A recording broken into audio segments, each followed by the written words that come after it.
In the grand tapestry of traditions that accompany the transition from one year to the next, few rituals sparkle as brightly as the clinking of champagne glasses at the stroke of midnight on New Year's Eve. The effervescence of this golden elixir has become synonymous with bidding adieu to the challenges of the past and welcoming the promise of a new beginning. But why champagne? And why on New Year's Eve? We begin our journey with the footsteps of Julius Caesar. Before his time, pagans reveled in the vernal equinox, the turning point from winter to spring, a time of anticipation beyond the cold grip of many months of harsh temperatures. This changing of the seasons was celebrated with parties and alcoholic drinks, although not champagne. Romans followed the same dating system until Caesar, dissatisfied with the pagan calendar, introduced two additional months and proclaimed January, named after the god Janus, as the inception of the new year, a time for individuals to look both forward and back. Due to Caesar's edits to the calendar, the solstice, drinking, parties, and the start of the new year all happened at the same time now. This is the very foundation in which champagne would build a lasting legacy. The incorporation of champagne into this time-honored tradition found its origins in the opulence of French coronation ceremonies and the association of champagne with the esteemed realms of royalty and nobility. The pivotal moment emerged in the late 400s when King Clovis, in a pledge to his wife, embraced Christianity and underwent baptism on Christmas Day in the year 496. This significant event unfolded in Reims, nestled in the heart of the Champagne region, where wines from the region would play a pivotal role in coronation ceremonies. Henceforth, French kings adopted the practice of anointment in the city of Reims, with the tradition of serving wines from Champagne being firmly established, though not quite resembling the champagne we savor today. Surprisingly, the evolution of the sparkling wine we now recognize as champagne would not come about until the 1600s, a period that witnessed its emergence not only in France, but also, believe it or not, in the United Kingdom. The celebration of the new year and its customs spread across Europe and eventually crossed the Atlantic with European settlers.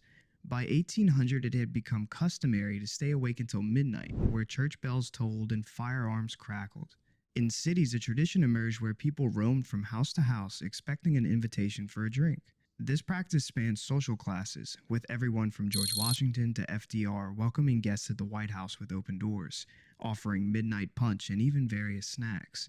Even servants and slaves in some instances knocked on doors demanding their midnight libations. Champagne in those early years was merely one among many offerings. However, it embarked on a trajectory towards ubiquity, transforming from a flaw into a feature. Originally bottled before complete fermentation, the wine's effervescence emerged, initially seen as a mask for poor quality wine. After a century of refinement, producers perfected the art of crafting crisp, delicate champagnes. Royalty embraced it, followed by nobility, and then the merchant class, aspiring to both royal and noble status.